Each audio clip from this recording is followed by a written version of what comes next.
hand the conference over to Ms. Alka Katiyar from Batliwala and Karani Securities. Thank you, and over to you, ma'am. Thank you, Malika. Good afternoon, everyone. On behalf of B&K Securities, I would like to welcome you all for Q4FY21 and full year FY 2021 result earning conference call of Caplin Point Laboratories Limited. Today we have with us the senior management team, including Mr. C.C. Parthiban, Chairman of the company, Mr. Vivek Parthiban, Chief Operating Officer, Dr. Sridhar Ganeshan, Managing Director, Mr. D. Muralidharan, Chief Financial Officer, Mr. M. Satyanarayanan, Deputy Chief Financial Officer, and Mr. Avnish Singh, General Counsel and Compliance Head of the company. I would now like to hand over the call to the management team for their initial comments. Thank you, and over to you, sir. Thanks, Alka. Thanks, everyone. Welcome to our earnings call, and I hope everyone is being safe wherever you are listening in today. We're pleased to welcome you all to our call. Please note that the copy of our disclosures are available on the investor section of our website as well as the stock exchanges. And also do note that anything said on this call which reflects our outlook for the future or which could be construed as a forward-looking statement must be reviewed in conjunction with the risks that the company faces. With that, I would like to hand over the floor to our chairman, Mr. Parthiban, for the opening comments, please. Good afternoon, ladies and gentlemen. I welcome you all to our investors call. At the outset, I wish you all stay safe, stay healthy, and stay solvent in this unprecedented pandemic. Let us look at the scarce resource, the cash flow, which is the most important business essential in this pandemic. Our cash and cash equivalent stands at rupees 470 crore, and the incremental cash in the parent company is 288 crore in the current financial year. Further, we also have orders on hand from the parent company to the tune of $22 to $23 million. Here, we confirm that we do have sufficient raw materials and capacity to complete the exports on time.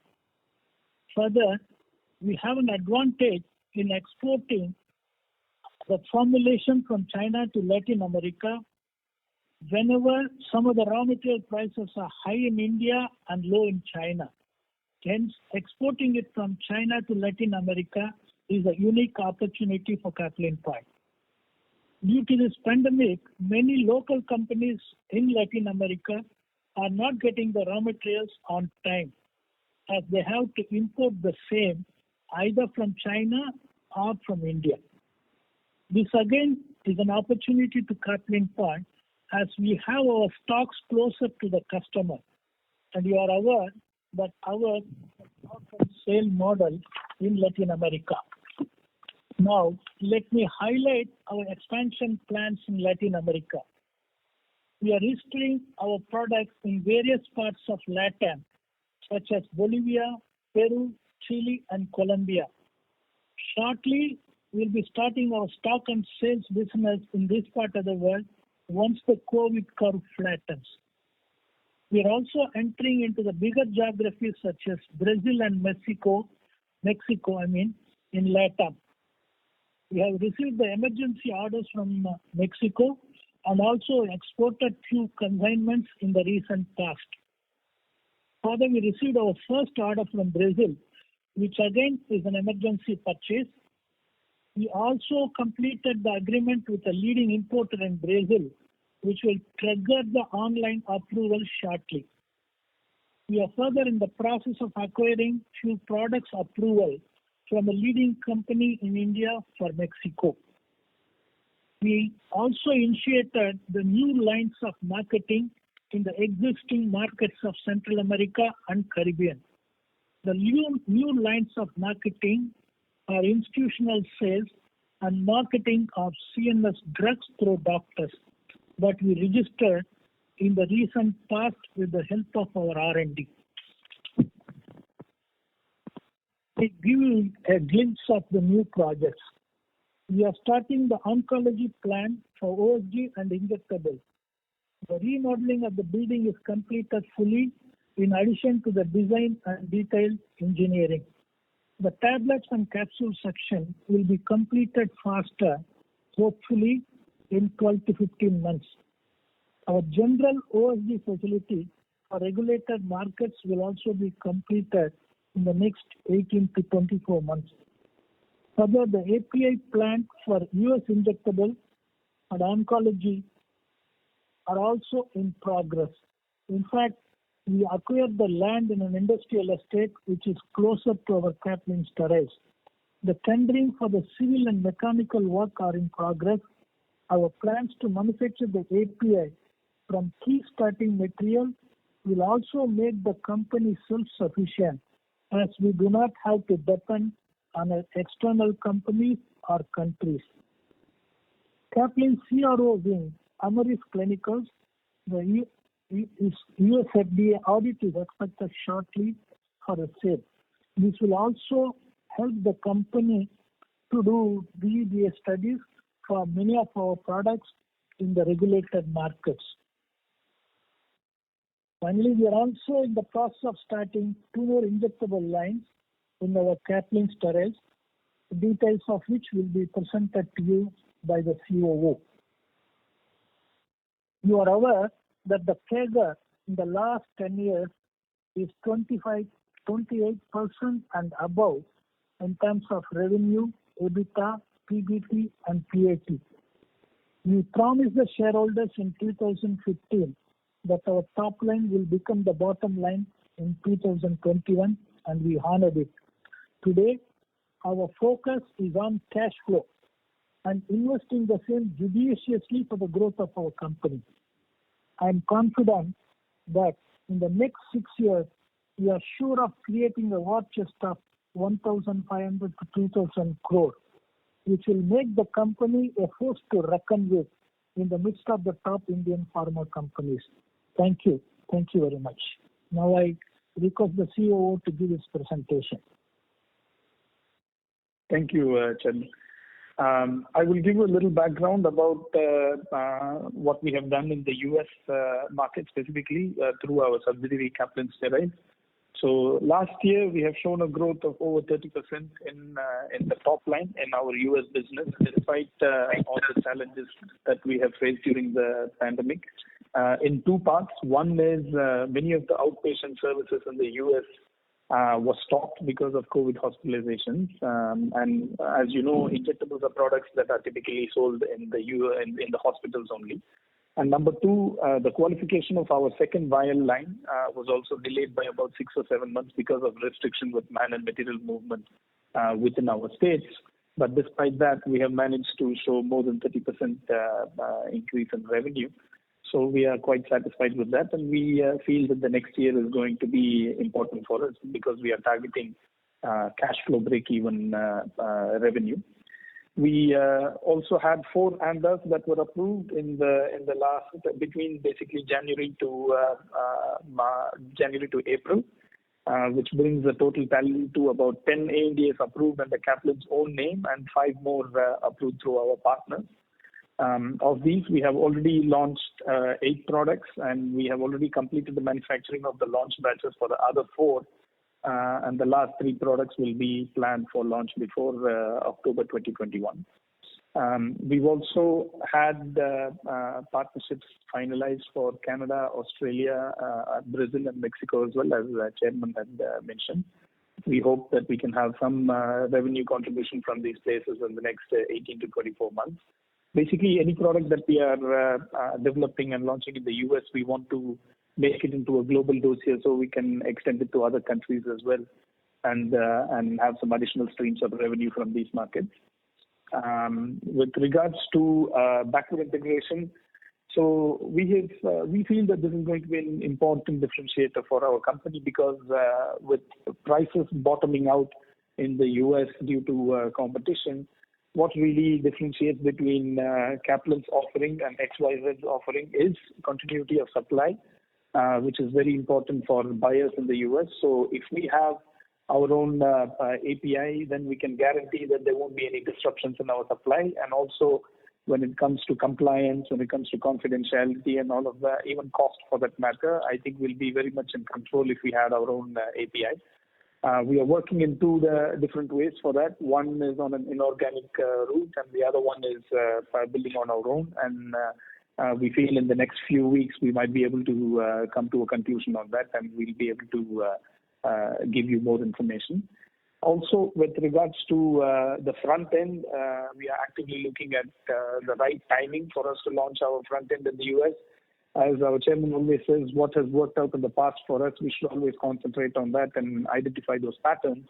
And if you see in ROW markets, we are probably the only company that has an end-to-end presence, including the front end in Latin America. So that is what we are trying to achieve in the US as well. But timing, of course, is important. And we feel sometime in 2023 would be the right moment for us to start, because we feel that we will have more than 30 under our belt that we can launch in our own label. And we are also expanding our capacity significantly with the activation of phase 2 of our injectable plant in Caplin Steriles. We are going to go for about 110 crore expansion, which will add 4 more lines, 2 vial lines, 1 lyophilized line, and a PFS line, which is a pre-filled syringe line, and also provision for another pre-mixed bag line. And the entire thing will be funded by the parent company. In addition to this, we are starting to get into more complex products such as emulsions and suspensions, both in injectables and ophthalmics, because typically this is a space which sees a lot less price erosion and stability in the market. It might take a little bit more time for approval and launch, but this will be much more longer lasting compared to very simple solution products. That's it from the regulated market side. I will just hand over the floor to our CFO to give you a little brief onto the numbers from last year, and then we will open up the floor for questions after that, please. Thank you. Thank you, Mr. Vivek. Good afternoon, everyone who is on the call. This is Muralidharan, CFO of Caplin Point Laboratories. Welcome to the call once again. At the outset, in the testing time, what we have all been going through, the last year has been very gratifying year in terms of performance from all fronts for Caplin Point Laboratories. One, the revenue has grown. Operating revenue has grown by 23%, and for the first time we have crossed 1,000 crores in revenue, and 300 crores in PBT and 250 crores in PAT. It is a gratifying year for all of us, even though the year has been not all that smooth. That is one thing. Secondly, the last year when we were in the fall, there were apprehensions about the gross margin dropping, PAT dropping, and the OPEX going up. All the impacts of the subsidiarization have been evened out, and I'm glad to say that we have gone back to the original levels of gross margin. We are at 55.6% gross margin current year, as against 52% for the last year. So the last quarter of last year was only 48%, as against that we are at 57% this year. And the impact of the pre-acquisition stocks what we had in the last year, which impacted temporarily the gross margin level, has been evened out. We promised that the evening out will take place over the last year. It just happened, which is evident from the results what we are seeing.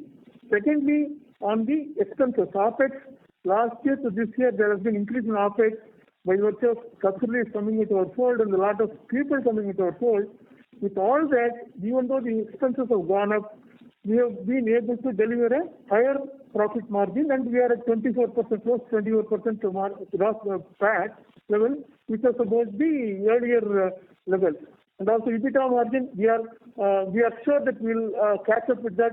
The increase in expenses will definitely be absorbed by the increase in turnover in the coming year, and we will go back to the original levels of EBITDA margins and PBT and PAT levels.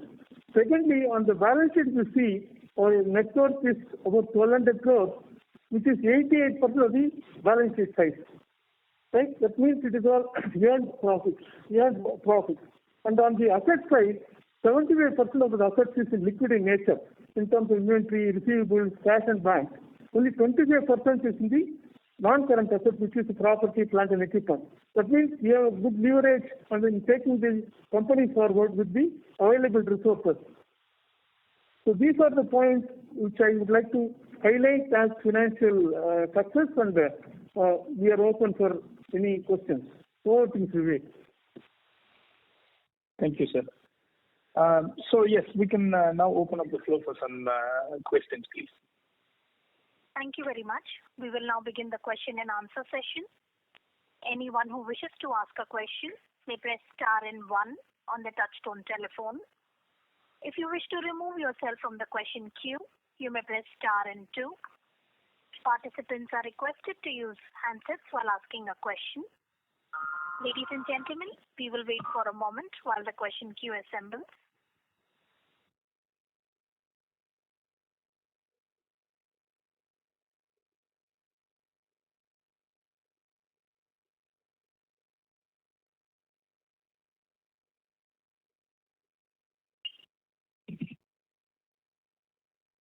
Participants, to ask a question, you may press star and 1 now.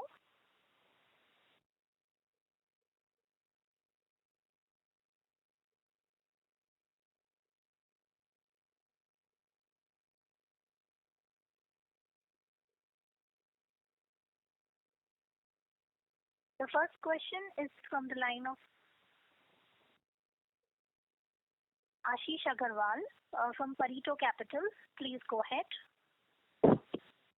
Hi, good afternoon. Thank you for taking my question and congratulations on a very good financial year 21.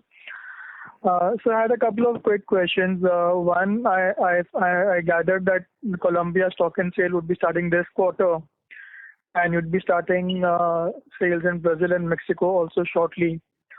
So could you give some sense on the trajectory as to, by when Brazil and Mexico will start, and when will, what kind of revenues you're expecting from these geographies in this year and the next? Okay, request Chairman to take this call, please. Yeah. I mentioned that we'll be starting actually our warehouses in these 4 countries where we are currently registered the products. But at this juncture, it's not easy for us. That in the next 1 month, we will not be starting it. We'll have to wait for this actually COVID situation to flatten, COVID curve to flatten, which may take actually between 3 to 6 months also. However, we have already started doing some business in this part of the world. That's one thing. Second, as I mentioned in course of my speech, the business that we do now in Brazil and Mexico is based on the emergency orders, which will continue because the situation which you and me face today is also one of the same in Brazil and Mexico.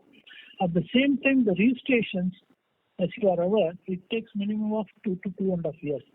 But again, we will be in a position to launch our business at the earliest in Mexico, provided I feel that I should go there and understand the market scenario and then start the business.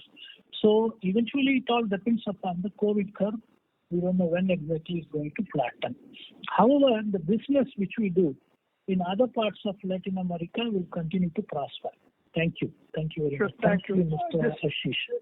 I just have a quick follow-up. You mentioned a 30% YOY growth in revenues in USA. So if you could just quantify how much would we have done in USA in this quarter, and what is our expectation for FY22 from USA? Yeah, with regards to the last quarter was the biggest one with regards to our overall sales contribution from the US. This year, our target is to achieve cash flow break even, and the visibility is already there for us because we've already launched 8 products, and as I was saying, the next 7 are going to be launched imminently. And with whatever forecasting that we've received from our partners in the US, we'll go very close to achieving our target of cash flow break even. We feel that number is anywhere between 125 to 135 crores in the US. Got it. Thanks. Just one last question. The oncology injectables plant, you put it in a separate subsidiary. Any specific reason you chose to do it that way? I mean, are you looking at getting some investor on board over there, or what is your thought process? That will be all from my side. Thanks. We don't expect any. Yes, thank you. we don't expect any investors to come into that space. But again, you are aware that there are some benefits in terms of income tax and other things. That's why we have spun it off as a subsidiary. Thank you. Thank you. The next question is from the line of Ashish Kacholia from Lucky Investments. Please go ahead. Yeah, congratulations, Chairman sir, and the Caplin team for everything. Sorry to interrupt, Mr. Kacholia, so your voice is not audible, sir. 1 second.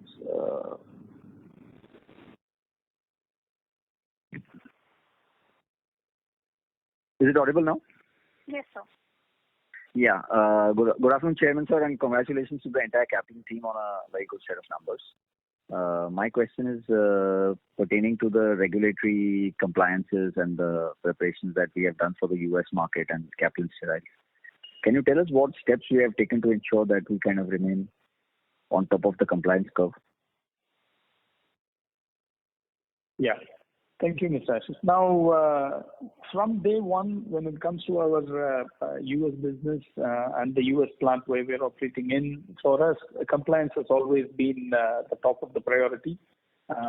We've never really had a trade-off between deliverables and compliance or revenues and compliance or anything. We've always felt that the compliance has to be number one. And today we feel that quality and deliverables are two sides of the same coin.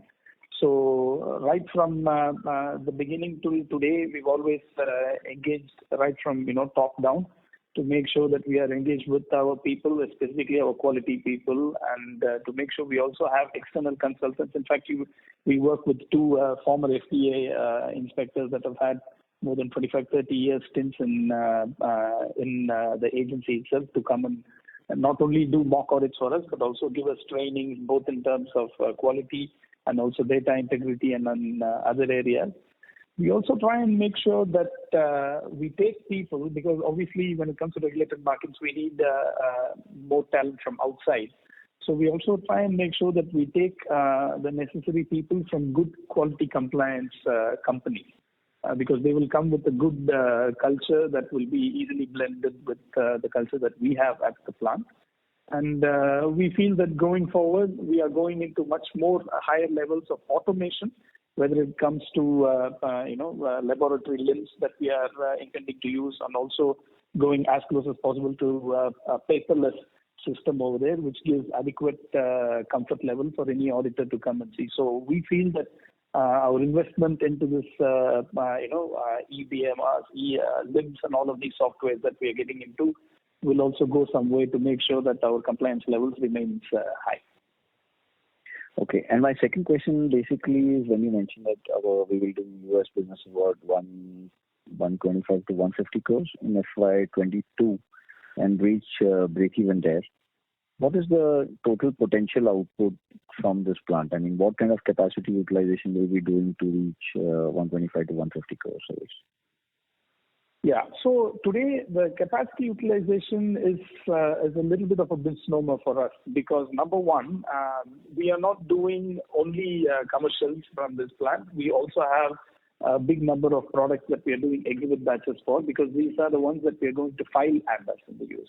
So, but if you were to put some rough numbers onto it, I feel that we are at about 40-45% utilization of capacities when it comes to purely commercial products. But we realized very quickly that because US is approving products much faster than before, we need to make sure that our capacities are in line with the number of products that we are filing and getting approved. So this is the reason why we are going for another doubling of our capacity. It will actually be even more than double when it's completed within the next 15 months. From current status, we are looking at around 105, 106 million units just in vials alone. And when it comes to refill syringes, we are looking at another, I believe, 15 million units. We are looking at 12 million in terms of bags. And ophthalmics will be another 10 million. Lyophilized will be 15. So all put together, I think we are looking at well over 160 million units from this plant. Okay, this is just the expansion that you mentioned. All put together will be around 160 million units. after the Mr. Ashish, I would like to add few words with regard to the regulatory compliance. I fully agree with you. This is a very important area as far as actually US FDA facility is concerned. Compliance is part of a culture. And in fact, in the next one and a half year, I am moving closer to that factory. I am building a house next to it. The purpose is like this. As you are aware, culture is part of the habits of the people actually who work in the company. Integrity, quality, deliverables, all is part of actually the habits of the people that creates the character creates the culture. When I go there because of my age, I'll be in a position to understand the casual characters in my company. One good thing which I have done is this is closer to my village. The purpose of creating this facility is to help my roots. At the same time, I also understand either the people who work in my company have to love towards the company or I have to create a fear in them. If one of these are not there, the culture will not be established and will not be able to actually create the complaints which is needed for the factory. This I guarantee you, Mr. Ashish Kacholia, because you are well-wisher, you are one of the leading investors of the company. Thank you very much. Thank you so much, sir. And my other question is that this expansion will cost us how much money, and will we have to invest the entire money, or it will be invested in proportion with Fidelity Investments? No. Yeah, please go ahead. Yeah, so this is going to cost us around 100 to 110 crores investment, because basically this is the entire phase 2 of our injectable plant that is going to be completed. And because our parent company is sitting on a decent amount of reserves right now, we from Caplin Steroids, what we are planning to do is take a line of credit from the parent company at an arm's length, and we are going to complete the capex. And but we are not expecting, or we are not looking for any sort of external investments for completing this capex. Okay, so the equity structure will remain what it used to be. I think it's some 70-30, if I'm not mistaken. It is 75-25, and it will remain exactly the same. It will remain 75-25, and the extra capital will be in the form of a debt from the parent to the subsidiary. Correct. Yes, absolutely. Is that right? Yeah. Okay. And the total investment after this investment will be how much, including this 110 crores, what you're saying for the expansion? You mean overall what has been already deployed? Deployed plus this 110 crores, whatever. Probably the CFO will be in a position to give a correct answer to it. Can I request the CFO to come and give the exact figure, please? Yeah. The next is the total OPEX and CAPEX that has gone into this facility are still about, last year is about 400 crores. But of course, the net book value of the assets is about 130 crores. Right?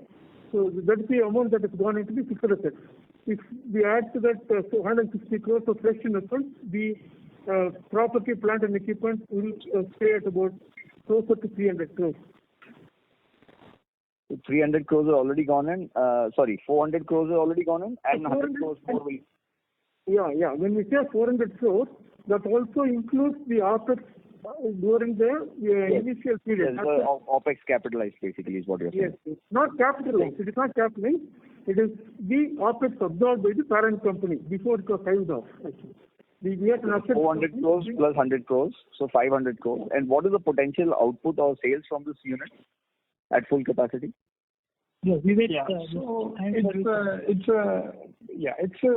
Okay. So what happens is, obviously the US is a very dynamic space, and then right when we start the development of a project up until commercialization, it is not going to be the exact same numbers as well, right? So it's not very easy to look at what will be the output from this plant.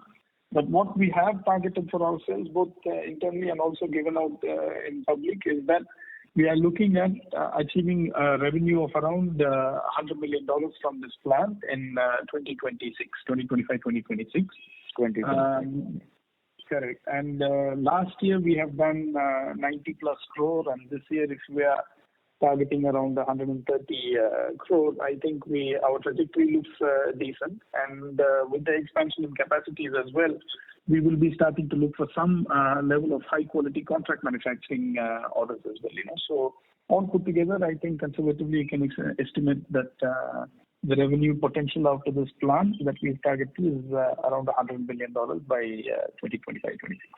Okay, sir. And my last question is there any opportunity for us to play in the contract vaccine manufacturing space, given that that is also an injectables kind of a manufacturing process? Yeah. There is a fund. Of course, you are absolutely right when you said it's an injectable product. But the fundamental difference is vaccines are coming under this category of biological products, and we do pharmaceutical products. So technically, both of them cannot be manufactured in the same plant unless you go for very high level of containment and all that, which takes time and quite a lot of investment as well. So as our chairman always says, what is measurable is manageable. When it comes to vaccine business, there is a lot of variables from outside. We don't have any control over the technology. We also don't have any control over the marketing of the product. So that's not some space that we are very comfortable with. We had evaluated initially because when it comes to the technology part of it, when it comes to fill and finish, I think we are very comfortable doing it. But everything else seems to be external variables over there, So we ended up not looking at investing into this space. And I also feel, and I also hear that there is significant amount of capacity coming in for vaccine manufacturing in the next 12-15 months, specifically in the Hyderabad, Telangana area. So I think there is going to be a little bit of a glut in terms of capacity available. Fantastic, sir. Great numbers, and wishing you all the very best, sir. Thank you so much. Thank you, Mr. Ashish. Thank you very much. Muralidharan again, I would like to just clarify in terms of the capex. Once the expansion is completed, it will be close to 300 crores in terms of gross block. When you say 500 crores, that included OPEX which we have incurred in the past. It is already sunk in the books of Caplin Point Laboratories. So assets that will be productive will be about 300 crores in terms of gross block. Okay, got it, sir. Thank you so much. Thank you. The next question is from the line of Siddeshwar from SVR Consultants. Please go ahead. Hi, good afternoon, sir. I had a question regarding the new subsidiary, the Caplin Oncology. So you mentioned briefly that it's a new manufacturing plant and there are income tax benefits. So am I correct to assume that you would be paying, say, 15% since it's a new manufacturing plant? Yes, request CFO to take this, please. Yeah. We want to avail of the benefit that is for the new entities, and that is the major thing. And apart from that, also this being a focus area, we want to keep it as a separate entity as such. Okay, clear. And another question regarding the subsidiary. So if I compare with, say, 5 years back, there was just one subsidiary, and now suddenly over the years, many new subsidiaries have been set up. So is there any strategic reason for that, and should we expect more subsidiaries in the future? I request Chairman to take this, please.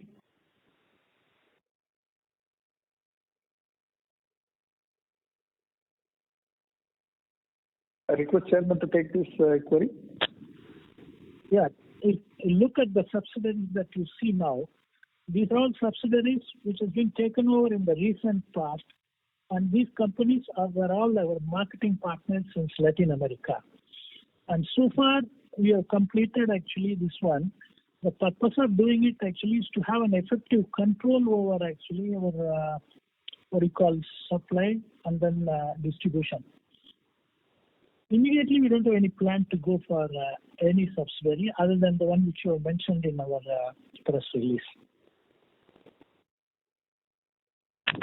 Okay, clear. Thank you and all the best. Thank you. The next question is from the line of Jeetu Punjabi from EM Capital Advisors. Please go ahead. Yeah, hi, good morning. Thank you so much for a great presentation and great numbers as well. So, sir, there are two questions I really have. One is, your opening comments were that the focus of this year is going to be on cash flow. I'd love to, if you could give us some more color on how you would define success in measuring cash flow, and also in terms of, is it cash flow post capex, and what kind of goals are you achieving over there? And second is, if there are, what other metrics will you use to measure success or from an organizational standpoint 12 months from now, besides the cash flow point, which is so well articulated? Request Chairman to take this, please. Okay. As far as cash flow is concerned, you are aware that this is actually the most critical mass which one has to achieve at this juncture, which I told you before. And it is possible mainly because of the fact, that our business model is very unique. We not only manufacture and export, we also import, we distribute, we go to the last mile also. Which is an end-to-end business model. If you look at most of the companies of our size, none of the companies have an importing model actually where you will have this kind of end-to-end model. That's one of the reasons, we are in a position to control our business, and that increases the cash flow, increases the sale. Today, as I told you in course of my actually speech, not many companies are in a position, especially the local companies in Latin America, they are not getting the API on time. They have to depend from India and China.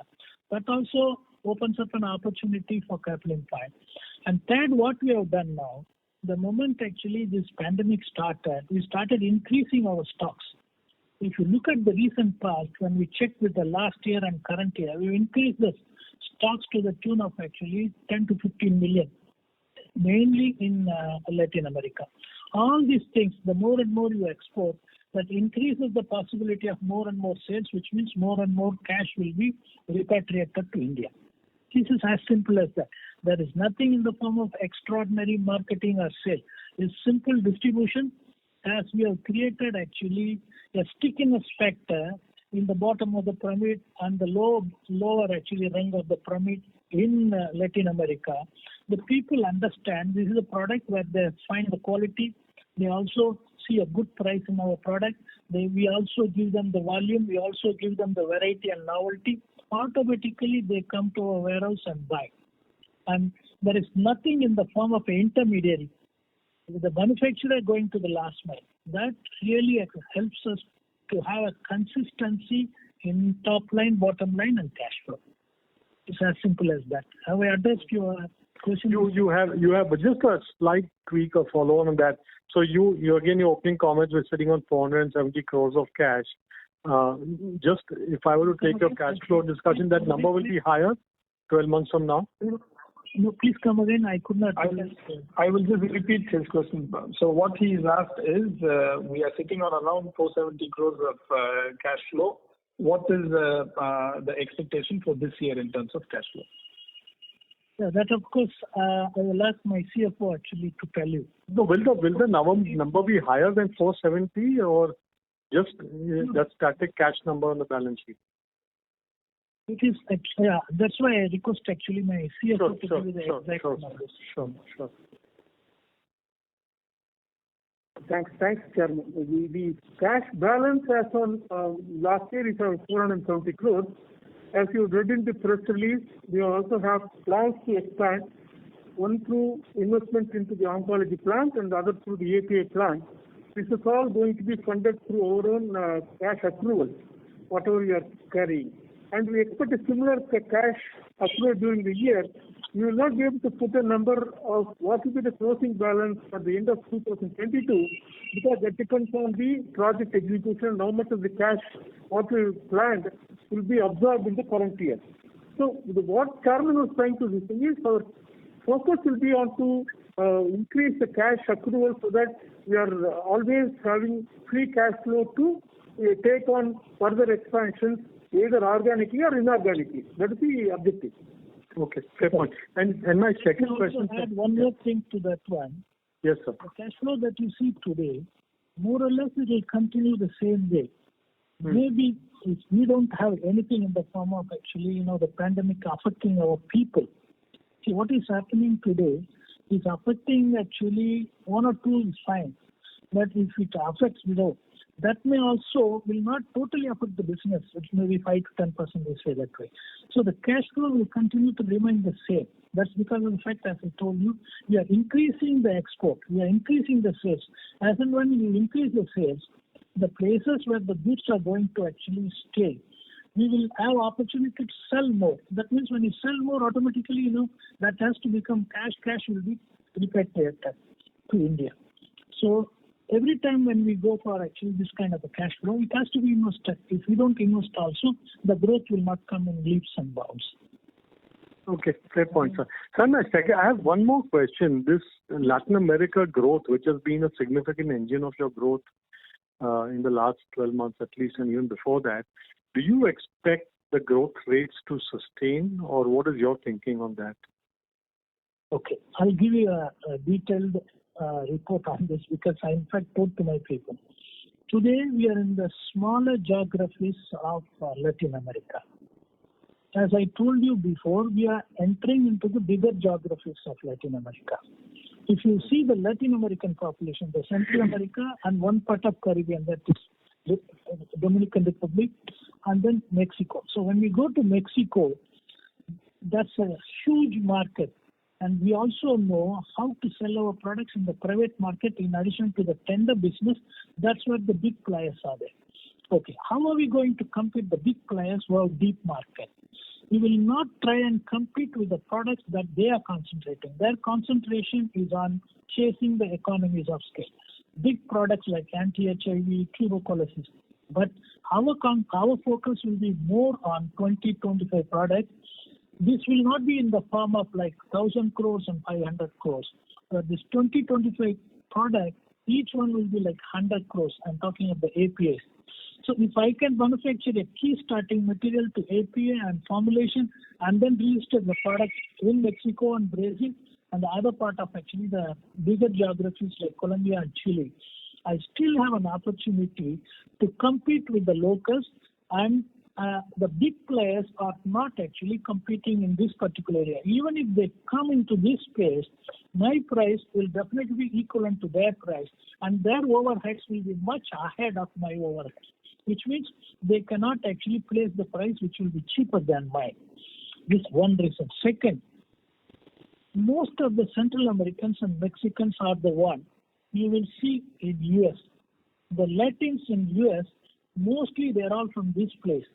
And many of them in the next 5-6 years will understand. Already we know there are people who used to carry, which of course we don't entertain, but again it happens. So people who go from Central America to US, they take not only that Pollo Camporo, which is like a Kentucky Fried Chicken, they also carry some generic products because they want to help their own families, which is there in US. The same way I found them carrying our products. Once we complete our business in Mexico in the next 4-5 years, Mexico being the number one actually country from where the migrants have come to US, that will open up another avenue among the Latins in US in the form of our products.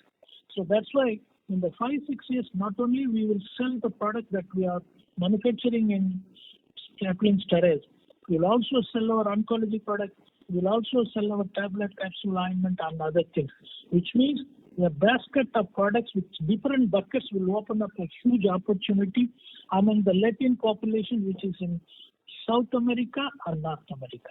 That's it. Is there anything you want me to add, please? No, I think I heard you loud and clear explaining of how the whole strategy is going to work and how you're going to scale up and what are the strengths to scale up. But just so would I be fair to summarize that you expect the growth rates to sustain? Is that a fair summary in a one-line sentence? If I have to say, the one thing which I can't predict, which is an unknown to everybody, is the pandemic. If the pandemic actually is not going to affect one company, it will not affect me. If this is going to affect every company, it will affect me also. Fair point. Thank you, sir. Really appreciate your thoughts and best wishes. Thank you, sir. Thank you very much. Thank you. The next question is from the line of Nitin Gosar from Invesco. Please go ahead. Thank you, sir, for the explanation earlier. Couple of points further. On the debtor days and the inventory part, how should we understand? Since going forward we'll be having meaningful play coming in from US, how different is the debtor days and inventory cycle in US versus the existing business that we have? Yeah, I will just answer the first part of the question. With regards to US, our receivable days is anywhere between 45 to 60 days. Today, if you see, our receivable days is sort of stabilized somewhere between the 80 to 110 days, depending on which part of the year you're looking at. So we are somewhere around 90, 95 days right now. As the quantum of business increases in the US and it's starting to become a meaningful part of the overall revenues, maybe you will start to see the consolidated debtor days, receivable days basically coming down for the overall company. But we are very comfortable at the current stage itself, as you could see from the cash flow surplus that we have, that even at 90-95 days, we're able to substantially increase our cash and cash surplus. So anything more specific on that, of course, our CFO can answer also. Yeah. Further, if you could touch upon on the inventory days as well. Yeah, I request Chairman to revert on this inventory basis, because we always feel that the inventory is a significant advantage for us. Our Chairman will give you a little bit more color on that. As I told you before, there are two sets of companies. When you say inventory in the factory definitely is not a good sign to the company. Inventory in the market, especially during COVID times, is a boom. It's not a bad. So the reason is, I already told you, raw materials are not coming to that part of the world because it has to come from India or China. And we are the only company having this warehouse model, and there are not many companies. And the inventory doesn't contain of 5 or 10 products. It consists of 300 to 500 products. That means you have a variety, you have a novelty, you are in a position to give at a very good price because you have removed the intermediaries. On top of it, if a product is sold in the market for 10-15 years, that's a guarantee for the quality. So when you can give good quality at affordable price, when you can remove the intermediaries, which is a very risky business model because you are removing the local, we faced all that. We faced all the physical risks. Today, we have become a force to reckon with in that part of the world. So the more and more we increase the goods inventory, it's better. But if you look at actually the press release, the inventory has come down on the contrary. It has come down to 179 crore from 238 crore. So this one, I would prefer the inventory to be on the higher side so that, the cash flow will be higher. For example, this first year, we have increased our cash flow to the tune of 288 crore, incremental cash flow, compared to the previous year. That has happened mainly because of actually the goods next to the customer. And one important point over here is there are three types of inventories, right? Number one is the one in the factory, the one on the waters, and then the one near the customer. For us, a significant chunk of it is on the waters and with the customers, like closer to the customers. So very little part of it, of course, the percentage-wise, I think CFO can describe. Very little percentage of it is actually work in progress at the factories. Point taken. My reference was more to understand the perspective on US. Yes. Again, will it create more pressure on inventory that we carry? Like roughly today. US, I will also give you one more information on this. With regards to US, there are two things we need to take into consideration. Today, 100% of our sales in the US comes from our partners, and our payment terms with our partners are anywhere between 30 to 60 days. Number one. And number two, we don't really keep any inventory in the US. So our business model is very conventional today. That is what we are looking to enhance by 2023 when we have our own front end. But today it is a conventional business where the products are basically made to order. Right, so we don't, and these products are the ones that are going to hospitals. So we don't really have to stock up in the US. So you will not find any sort of pressure from the US business when it comes to the receivable days. It will be quite the opposite, I would say. Got it. So second question was pertaining to the ability to hedge the multiple currencies. As we scale up, the complexity in the business also gears up. And today that we are on the front end more, what are the methodology we adopt in order to hedge ourselves so that the currency volatility for those countries which are at times pretty hard to deal with, that get managed well. Yeah. I would request Chairman to take this piece on the currency.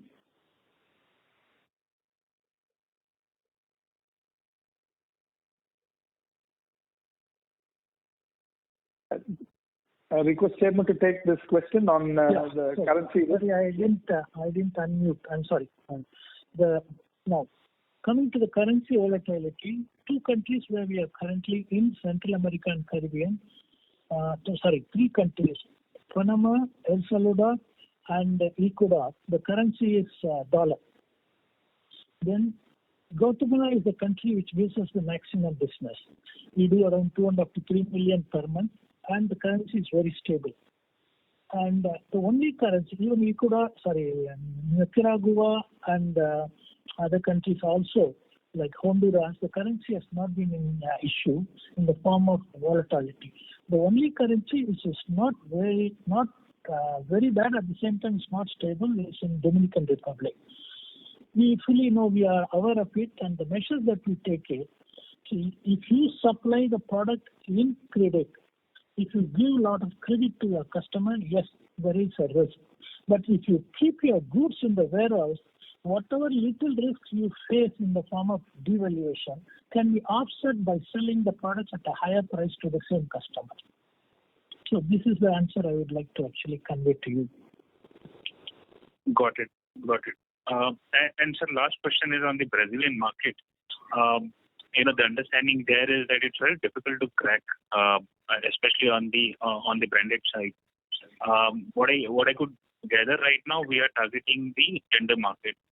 But as the time goes by, we would be also eyeing the branded market. Is that the right understanding, sir? Today, brand marketing, of course, we will get into brand marketing for products which are difficult to manufacture.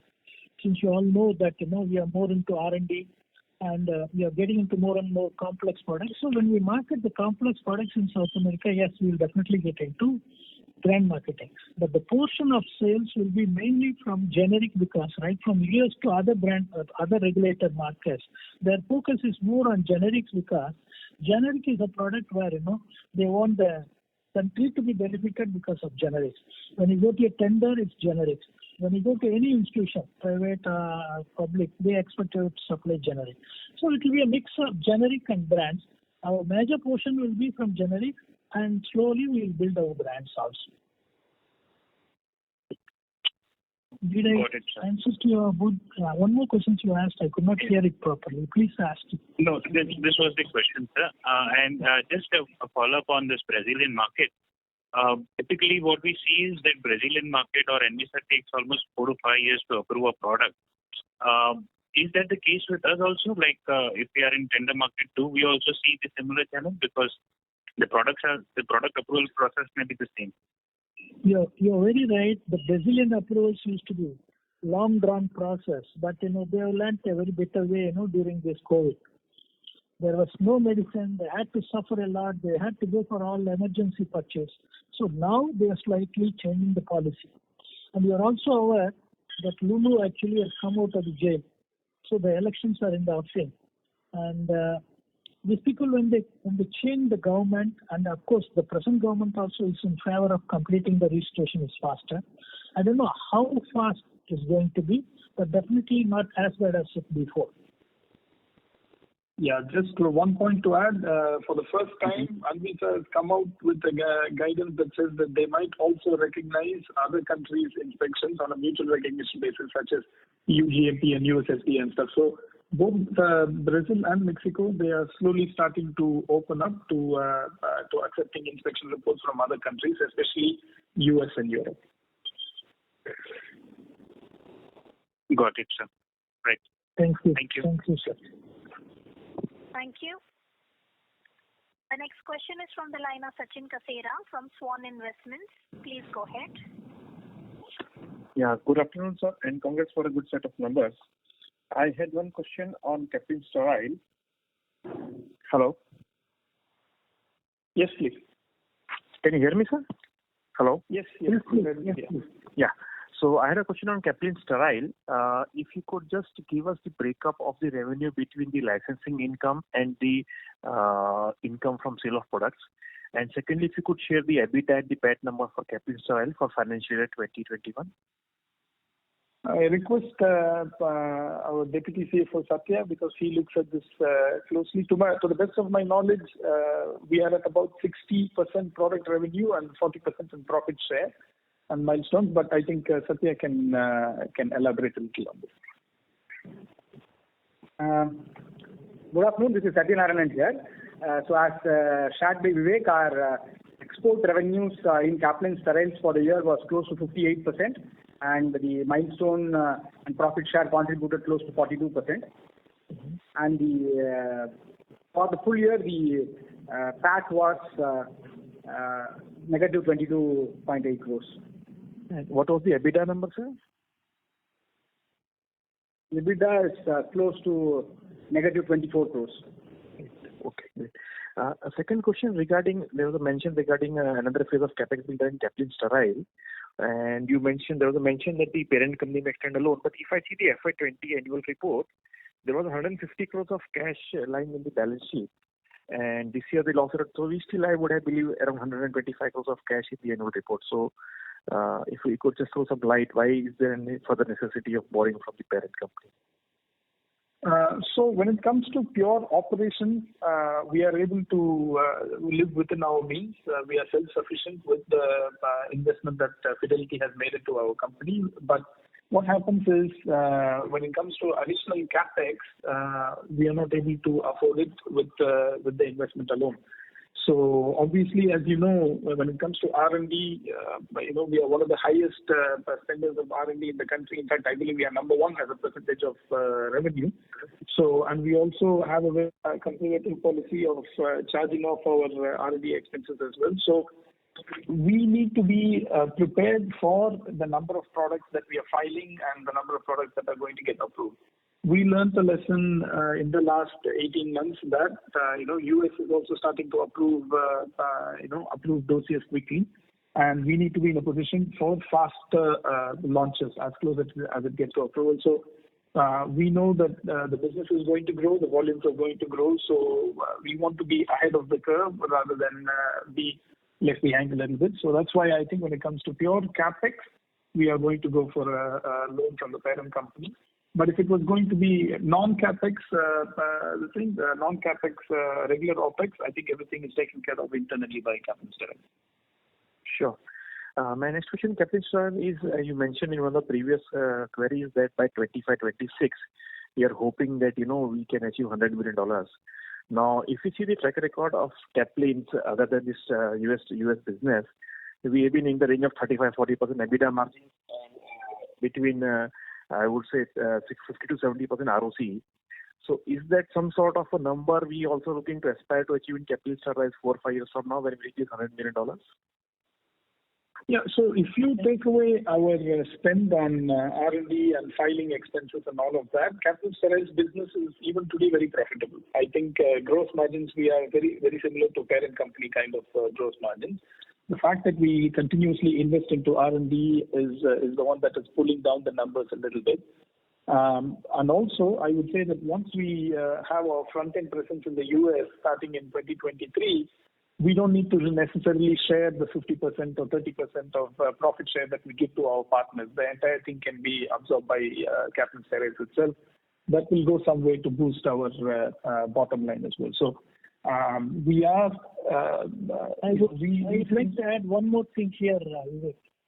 As we told you that we are in the midst of actually starting material to API for our injectable. So which means once you complete actually the API registration in US, that is DMFs, once you develop the DMF, then this also becomes an end-to-end model.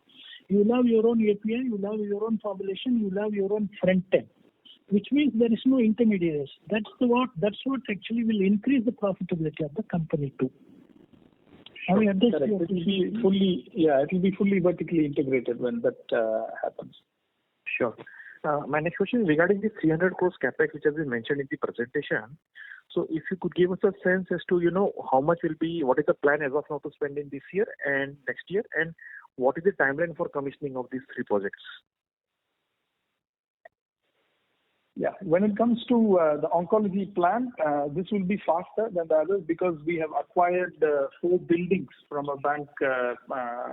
So the civil, which usually takes about 12 to 15 months, that has already been completed here because we acquired the building itself. So the oncology part of it, the oral solid dosages, we are hoping to have the first billing out of this within the next 12 to 15 months itself. And the second one is the API. I think if you're looking at a greenfield project, it is probably going to take about 2 years to be completed. If it is going to be inorganic, it will probably happen obviously much faster. Of course, we don't have clarity on that today. So we are going ahead with the assumption that there is going to be a greenfield project only. And number 3, the addition, basically the expansion of capacities in the injectable plant will be completed in 15 months from now. So the shorter answer to your question is this 350 crore will be spent over the next 24 months. Sure.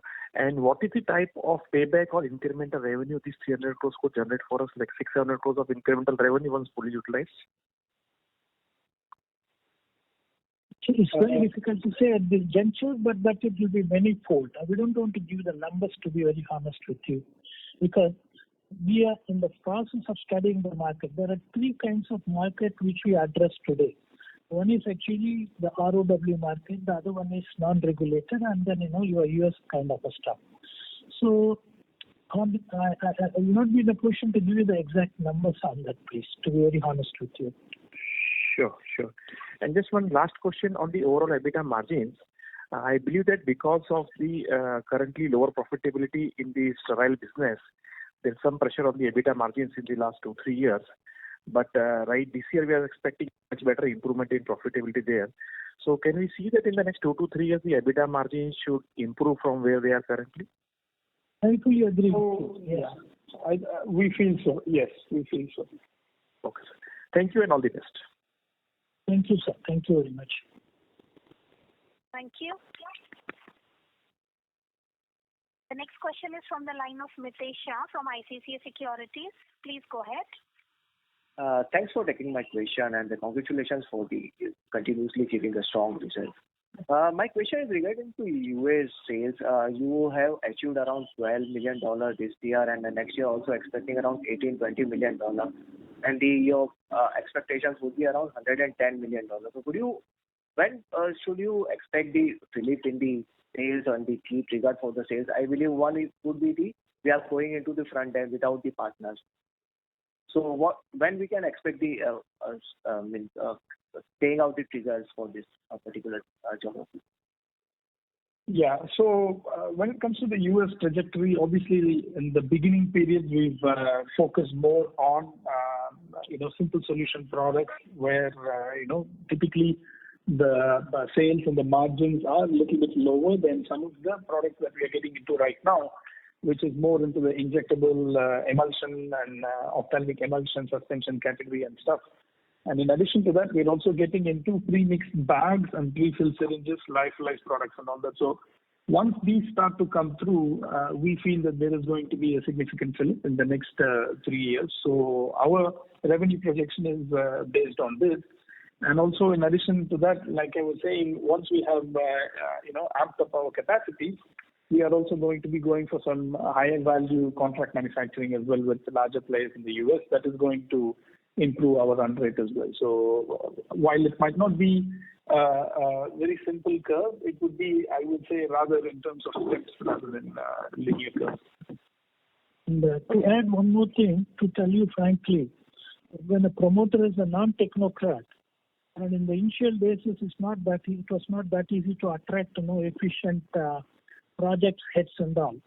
And most of the time people won't accept, they don't know. They somehow actually create something. Then it leads to doing is easy, repairing is difficult. We have completed that process. What we have learned is when there is something bad happens, we learn from it. If something good happens, you grow. Now we have come to the stage of growth. Whatever happened in the past, It's because of actually the fact that every first generation entrepreneur has to go through that one if he's not a technocrat. So whatever has happened in Caplin Steriles, if we are not in a position to generate enough cash, we would have been in trouble, because this has not happened actually by leveraging a debt. It has come actually because of the fact that we have a very good setup, marketing setup in Central America. We generated enough cash. Then, of course, we attracted an investor.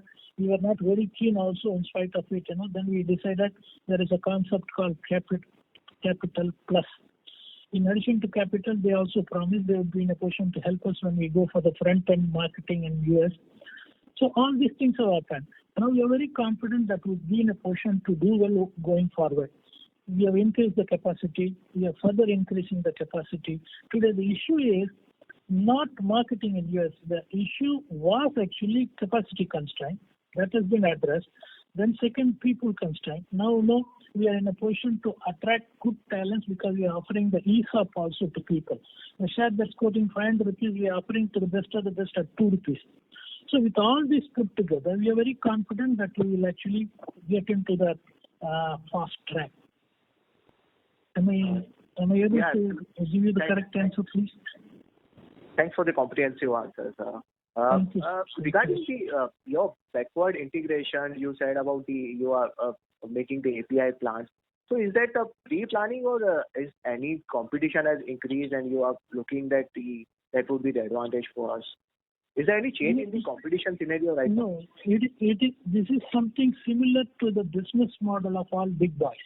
If you look at all the big companies, they are not only into formulation, they are into backward integration.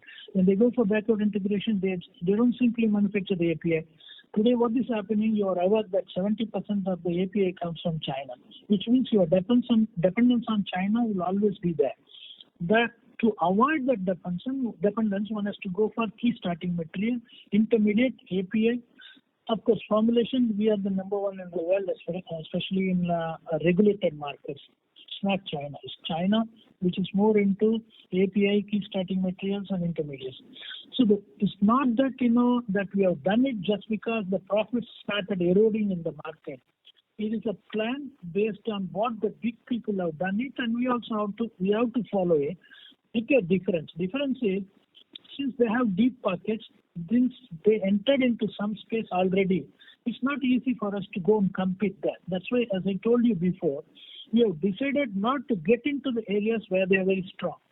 We have decided to go for molecules which are not big.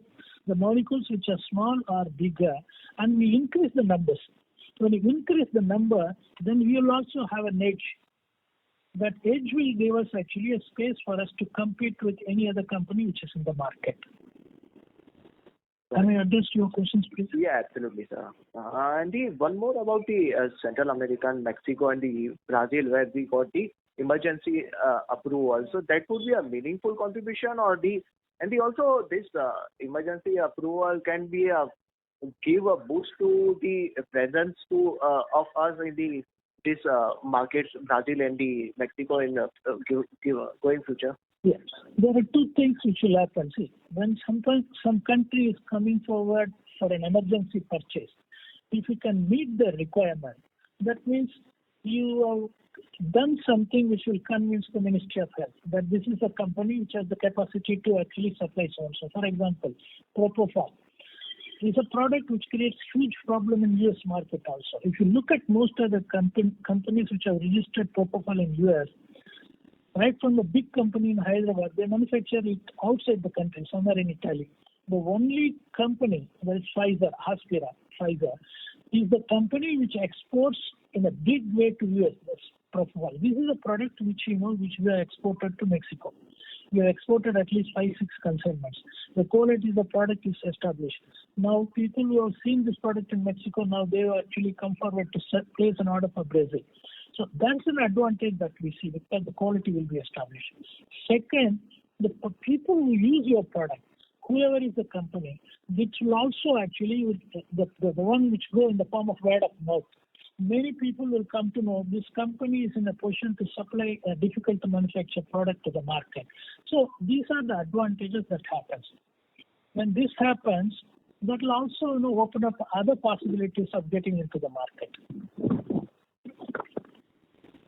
Thanks, sir. You want me to talk anything in addition to that, please? Is it okay, or any other questions, please? Yeah, absolutely. I'm fine with that. That's it from my end. Thanks for the answer. Thank you. Thank you very much. Thank you. The next question is from the line of VP Rajesh from Banyan Capital. Please go ahead. Yeah, thanks for the opportunity. My question is, how much revenue are we getting from countries like Colombia, Argentina, and Brazil? No, we are not. Colombia, Argentina, and Brazil, we have not started the business. Colombia registrations are completed. Argentina, Indian companies, none of the companies, 90% of the companies, except one or two, which have registered their APIs. Colombians are not in favor of Argentinians are not in favor of the Indian formulations.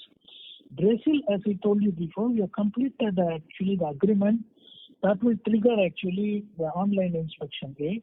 B, we have got an order for emergency tender, and we in fact we are mobilizing the API and other things to manufacture the product and export. I think Colombia, Brazil, and Argentina. I think I have addressed your question, please. Yes. My follow-up question is, given the instability in some of these countries, how are we making sure that our receivables are not... Sorry, I didn't hear properly. Can you come again, please? Yeah. My question was, given the instability in these countries, in some of these countries, how are you making sure that our receivables don't get stuck and we don't experience any currency devaluations, potential currency devaluations? Okay. I already answered this question once. I will repeat it. You see, it is true there is an instability in one country, that is Dominican Republic. The rest of it, if you look at 7-8 countries where we are present, 3 of them, like this one, like El Salvador, Panama, and Ecuador, the currency is dollar. Then Guatemala has been very stable. Even in times when Chilean currency and Brazilian currency took a severe beating, Guatemalan currency was stable. And there was little actually issue in Nicaragua, which is stabilized now. Honduras also is okay. But one more issue here is, if you give credit in the form of 6 months and 7 months, then what will happen? There is a possibility of your currency getting devalued. Even for 1-2 months if you give, that can happen. Definitely it will happen. It's not that it will not happen. And how will you offset it? The way to offset it, you have goods actually in the local market, because we have a warehouse and we sell from the warehouse. Then the moment we find some products actually where the profits are little eroded because of the devaluation, we'll always sell actually at a higher price the next one and make it up. Because not many companies have registration in the form of 300-400 products, and there is no company of our size having a warehouse in the form of stock and sale model. There is no company from India of our size having registered 300-400 products. The big boys will not come to this market because these are all smaller markets. Generic business, the big boys will always go for actually huge countries like US or other countries where they will do tender business. So that way we are very uniquely placed in this part of the world, especially in the smaller geographies. So the currency, volatility of the currency has not affected in the past, and it's not going to affect us also in the future. Okay, thank you. That's very helpful. Thank you, sir. Thank you. The next question is from the line of Tushar Manudhane from Motilal Oswal. Please go ahead. Yes, sir. Sir, just with respect to the audit which you have highlighted in the presentation at the CRO, so is this to do with some product under shortage, and which dosage these products are? The products that we are planning actually to do from our CRO is a mix of everything. And this will also open us an opportunity for us to create another CRO in Mexico. There are only 2 countries in the world that they expect the BEBA studies to be done in their own countries. One is Mexico, and the other one is Russia. The advantage of actually this CRO is we will keep the bioanalytical here, and we will only start the clinical side in Mexico. That's A. B, the number of products, we will not only do it for the regulated markets, we will also do it for markets such as Chile, Colombia, even one or two countries which are part of non-regulated markets. The advantage of creating a BEBA study is to prove to the doctor that the product is in line with the RLD. RLD is the innovator product. The moment you do it in an USFDA approved facility, that enhances actually the image of the company. That acts as an image building exercise. So it's a mix of everything, not only one actually in the form of going only for maybe emergency product or something. We will do that also. The priority will be given to an emergency product, but at the same time, in the long run, we will go for the mix, which will ensure actually sustainability to the company. Right. No, I was referring to these two ANDAs which have been filed through partners where BAB... Your voice is not audible, sir. I'm referring to two ANDAs which have been filed through the partner where BAB studies have been done from the CRO side. Is this referring to some products under shortage that should prioritize USFDA to inspect this? This is not a product which is under shortage in US. This is a difficult to manufacture product which has been given to us by a big company from Hyderabad. We used it, we have completed it, they already filed it. That will open up the opportunity in the form of triggering the inspection. So anytime we expect actually the inspection to be completed. So once you get the USFDA completed, you don't have to actually get the approval from many countries. Using USFDA, you can do the BEBA studies for registration. That's the idea of the whole thing. Secondly, on this capacity utilization for sterile injectable site, wherein, because the pace of ANDA filings will definitely be higher at least for over next 3-4 years. So subsequently, we'll keep doing the stability batches. From that perspective, how do we see capacity utilization increasing for the commercial purpose? Yeah, the commercial is going to increase more and more in the coming years for sure. Once I think we have filed more than 80% of the current pipeline, we will certainly reduce the number of filings, and then we will focus specifically on the difficult to manufacture products, 595(b)(2) kind of products, while at the same time strengthen our front end and back end also in terms of API supply. So I would say that in a short note, the commercial revenues by way of product supply would be much larger going forward. Got it. And just lastly, one clarity on the Brazil market, where in the sense, other than the tenders, are we going to file the products separately? Yes, we are going to be filing. In fact, we've already started with the first two products with the partnership that we have struck in the last couple of months. And we are not only focusing on emergency tenders. Obviously, our larger idea is to ensure that we have a presence in Brazil in the years going forward. So we are also filing products as well in Brazil, yes. Understood. Thanks for this. Thank you very much. Thank you. Ladies and gentlemen, this was the last question for today. I would now like to hand the conference over to the management for closing comments. Thank you everyone for taking part in our earnings call. And once again, we all hope that you and your loved ones, everyone is staying safe, and we hope to meet people in person when things allow us and when the pandemic situation is much more under control. Thank you very much for your interest. Thank you very much. Thanks to one and all. Stay safe and stay healthy, please. Thank you very much. Thank you. On behalf of Batliwala and Karani Securities, that concludes this conference. Thank you for joining us, and you may now disconnect your lines.